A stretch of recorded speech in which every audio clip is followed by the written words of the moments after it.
Corruption, भ्रष्ट नेता, हत्यारे, बेईमान, चोर, डकैत, इन सब में क्या कॉमन है पता है? ये सब कुछ आज हमारे इंडिया में ही हो रहा है, क्योंकि आज के इंडिया में सच बोलना एक क्राइम बन चुका है। सिस्टम के खिलाफ बोलना एक जुर्म बन गया है और जो लोग इस देश में हिम्मत करके सच बोलने की कोशिश करते हैं, उनका नतीजा या तो उन्हें चुप करा दिया जाता है और या मार दिया जाता है। और ये कहानी उन लोगों की है जिन्हें सिर्फ इसलिए खामोश कर दिया गया क्योंकि उन्होंने सिस्टम पर सवाल उठाए और करप्ट नेताओं को एक्सपोज किया। लेकिन उनके साथ आगे क्या हुआ, वीडियो के एंड तक सब कुछ पता चल जाएगा।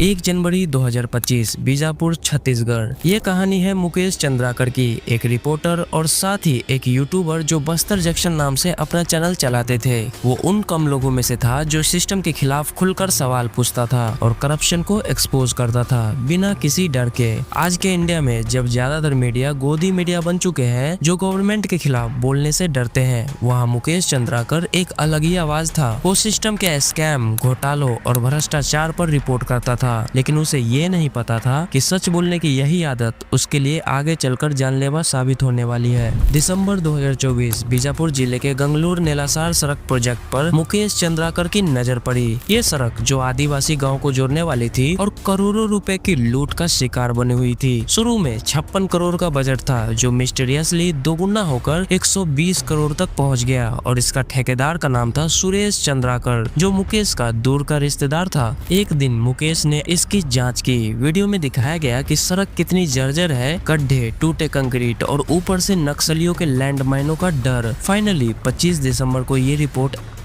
प्रसारित हुई और अगले ही दिन 26 दिसंबर को सरकारी जांच भी शुरू हो गई। अब सुरेश चंद्राकर बड़े ठेकेदार था और वो धीरे धीरे एक्सपोज होने लगा और आगे जो हुआ वो इतना शॉक कर देने वाला था कि आप सोच भी नहीं सकते। छत्तीसगढ़ के बीजापुर में पत्रकार मुकेश चंद्राकर की हत्या कर दी गई। 3 जनवरी 2025 को उनका शव एक सेप्टिक टैंक के अंदर से बरामद हुआ था। यह सेप्टिक टैंक ठेकेदार सुरेश चंद्राकर की कब्जे वाली प्रॉपर्टी पर बना था। ये ठेकेदार इस मर्डर केस का मुख्य आरोपी है। दरअसल 1 जनवरी 2025 की रात चट्टानपाड़ा इलाके में एक डिनर पार्टी रखी गई थी और उस पार्टी में मुकेश चंद्राकर को न्योता दिया गया था रितेश चंद्राकर के द्वारा, जो सुरेश का भाई था। मुकेश को बुलाया गया शायद रिश्तेदारी का कोई मामला सुलझाने के बहाने, लेकिन वो डिनर पार्टी असल में मौत का जाल था। खाने के दौरान बातों बातों में रितेश और मुकेश में बहस छिड़ गई। उन दोनों में रिपोर्टिंग और स्कैम को लेकर बहस हुई, लेकिन वो बहस वहीं खत्म नहीं हुई, क्योंकि बहस के दौरान रितेश और सुरेश के फॉरमैन महेंद्र राम टेके ने स्टील की रॉड उठाई और मुकेश चंद्राकर पर टूट पड़े। उन्होंने उनके सिर पर 15 बार वार किया, फिर पेट और पीठ पर प्रहार किया और यहाँ तक कि उनका गर्दन भी तोड़ दिया और मुकेश वही मारा गया। टुकड़े मिले जबकि 5 पसलियां टूट गई। सिर में 15 फ्रैक्चर, हाथ फटा हुआ और गर्दन टूटी मिली है। डॉक्टरों ने कहा है कि उन्होंने 12 वर्ष के करियर में ऐसी हत्या नहीं देखी। अब वो लोग इस घटना को अंजाम तो दे चुके थे, लेकिन उसे अब इस घटना को लोगों से छुपाना भी था। और इसी दौरान उन लोगों ने क्या किया कि उसकी लाश को खींचकर सुरेश के बंगले के पास ले गए और वहाँ के सेप्टिक टैंक में फेंक दिया। और यही नहीं, ऊपर से सीमेंट डालकर सील भी कर दिया। और जो सीमेंट डालकर सील किया उस बंदे का नाम था दिनेश। सबूत मिटाने की तो पूरी कोशिश हुई, लेकिन फिर एक दिन 3 जनवरी 2025 को सब कुछ सामने आया। जब छानबीन शुरू हुई और सेप्टिक टैंक खोला गया तो अंदर का मंजर देखकर पुलिस भी दंग रह गई और यहाँ तक कि ऑटोप्सी रिपोर्ट ने भी कंफर्म किया कि ये क्रूर हत्या थी। और इसके बाद पुलिस ने तुरंत कार्रवाई की और रितेश, महेंद्र और दिनेश को गिरफ्तार कर लिया गया। लेकिन सुरेश 2 दिन तक फरार रहा, बट फिर 7 जनवरी को वो भी पकड़ा गया। चंद्राकर की हत्या के मामले में 3 आरोपियों सहित ठेकेदार सुरेश चंद्राकर की भी गिरफ्तारी हो चुकी है। मामले की जांच के लिए गठित की गई स्पेशल इन्वेस्टिगेशन टीम यानी एसआईटी ने सुरेश को हैदराबाद से गिरफ्तार किया था। एसआईटी ने 5 जनवरी की देर रात ही गिरफ्तारी की। सुरेश के अलावा 3 गिरफ्तारियां पहले ही हो चुकी हैं, जिनमें सुरेश के भाई दिनेश चंद्राकर और रितेश चंद्राकर। फिर मार्च 2025 में चार्जशीट दाखिल हुई जिसमें साफ लिखा था हत्या का मकसद मुकेश की रिपोर्टिंग थी और सुरेश ने पूरा प्लान बनाया था, रिश्तेदारी का फायदा उठाया और फिर खत्म कर दिया।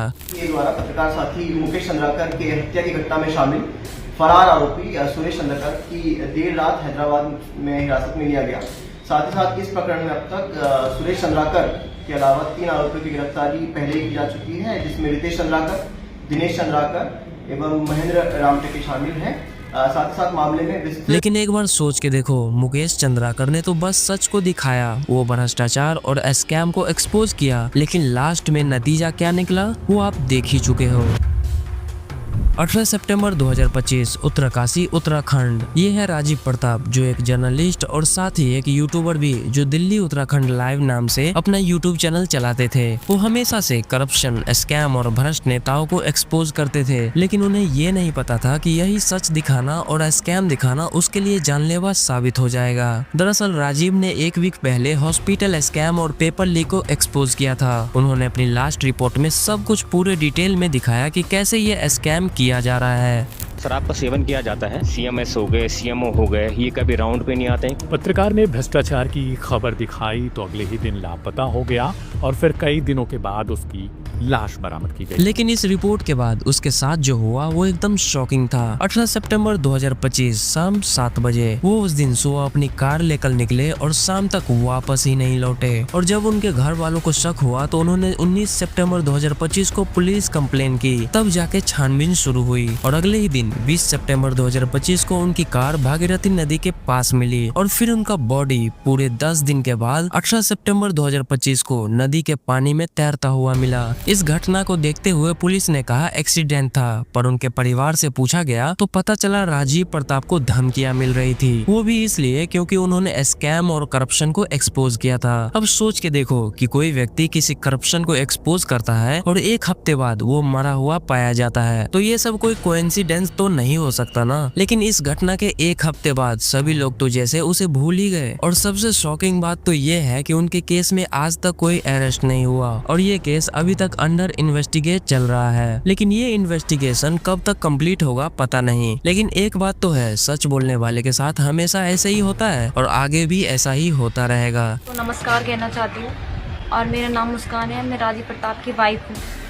तो सर वो मेरी लास्ट बात जो उनसे हुई थी वो 11 बजे हुई थी उनसे लास्ट जो बात हुई थी मेरी उनसे। उसके बाद सर मुझे नहीं पता है कि वो कहाँ हैं, क्या हैं, कैसे हैं, किस हालत में हैं सर। और मुझे जिन लोगों पे वो है वो थोड़ा परेशान थे, कई दिनों से मुझे बता रहे थे, इतना स्पष्ट तो उन्होंने मुझे बताया नहीं क्या है कैसे है। और मेरी उनसे बात हो रही थी तो मुझे बातों में बता रहे थे कि मैं कई दिनों से परेशान हूँ।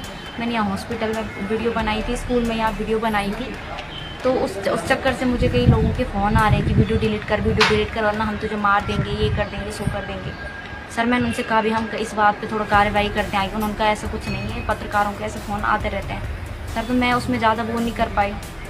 रही बात वो जिनके साथ थे वहाँ, उनके साथ एक उनका दोस्त था, कुछ देर वो बैठे खाए पिए सर, मुझे उस बात का कोई पता नहीं है। मेरी अपने हस्बैंड से लास्ट 11 बजे बात हुई थी, उसके बाद वो पता नहीं कहाँ गए क्या गए। मैंने उनको 11 बजे के बाद ट्राई किया था, लास्ट मैसेज जो मेरा था 11:50 पे उनको मैंने मैसेज किया था, उनका मैसेज डिलीवर नहीं हुआ था सर। आज 3 दिन हो गए, मेरे पति का कुछ पता। लेकिन मैं अपना एक पर्सनल बात बताता हूँ, जिस टाइप के वीडियोस मैं बना रहा हूँ कहीं ऐसा ना हो कि मेरा भी फील्डिंग कोई सेट ना कर दे, क्योंकि बहुत सारे मेरे भाई लोग बोल रहे हैं कि भाई संभल के रहना, तो थोड़ा सा टेंशन तो होता ही है कि भाई संभल के रहना ही पड़ेगा। 13 मई 2016 सिवान बिहार। अब बिहार का नाम आए और करप्शन, स्कैम और गुंडागर्दी का नाम ना आए, ये तो हो ही नहीं सकता। और इन्हीं करप्शन और स्कैम को एक्सपोज करते थे एक जर्नलिस्ट जिसका नाम था राजदेव रंजन। 13 मई 2016 शाम के 7 बजे राजदेव रंजन अपनी बाइक से घर जा रहा था। वो वहाँ से ½ किलोमीटर आगे ही निकले थे कि तभी 5 बाइकर्स उसे घेर लेते हैं और 3 गोलियां धड़ाधड़ चलाते हैं और तभी वो बाइक से जमीन पर गिर जाते हैं। घटना के कुछ देर बाद उसे पास के हॉस्पिटल में ले जाया जाता है, लेकिन अनफॉर्चुनेटली उसे मृत घोषित कर दिया जाता है। अब उसकी हत्या का क्या कारण है वो मैं आपको बताता हूँ। दरअसल राजदेव रंजन हिंदुस्तान अखबार में काम करते थे और उसी अखबार में लिखा भी था, सिवान में पॉलिटिक्स और माफिया अलग नहीं, एक ही चीज है। और बस यही लाइन उसकी मौत का रीजन भी बना, क्योंकि सीबीआई ने बाद में पता लगाया कि ये मर्डर एक एमपी के कहने पर प्लान हुआ था, जो 11 साल के लिए अपहरण केस में अंदर था। सीबीआई ने केस की जांच में सिवान के पूर्व सांसद शहाबुद्दीन सहित 8 आरोपितों के विरुद्ध विशेष सीबीआई कोर्ट में चार्जशीट दाखिल की थी। सत्र विचारण के दौरान कोरोना काल में आरोपित अब बताओ, पॉलिटिकल माफिया ने एक सच्ची आवाज को खत्म कर दिया। लेकिन सबसे शॉकिंग बात ये है कि इस केस के 9 साल के बाद भी 2025 में सिर्फ शूटर से ही गिरफ्तार हुए, लेकिन मास्टरमाइंड आज भी सेफ है। अब ये सब देखने के बाद भाई मुझे भी बिहार से डर लगने लगा है। 5 सितंबर 2017 बेंगलुरु, एक और जर्नलिस्ट जिसका नाम गौरी लंकेश था, जिन्होंने अपनी जिंदगी जर्नलिज्म को डेडिकेट कर दी थी। वो 5 सितंबर के दिन काम करके घर पहुंचती है, गेट खोलती है और उसी वक्त एक बाइक रुकती है और 3 गोलियां धड़ाधड़ उनके ऊपर चला दी जाती है और एक और सच्ची आवाज खामोश कर दिया जाता है। रीजन क्या था वो मैं आपको बताता हूँ। दरअसल गौरी ने हिंदुत्व पॉलिटिक्स के खिलाफ लिखी थी और उन्होंने फेक नेशनलिज्म एक्सपोज किया था और इसलिए उन्हें मार दिया गया। इन्वेस्टिगेशन ने बताया कि एक ऑर्गेनाइज्ड ग्रुप ने उनका मर्डर प्लान किया था और कुछ लोग अरेस्ट भी हुए, पर मास्टरमाइंड आज भी मिसिंग है। 2017 से इस केस में जितने भी आरोपी गिरफ्तार हुए सभी के सभी आज 2025 में बाहर घूम रहे हैं।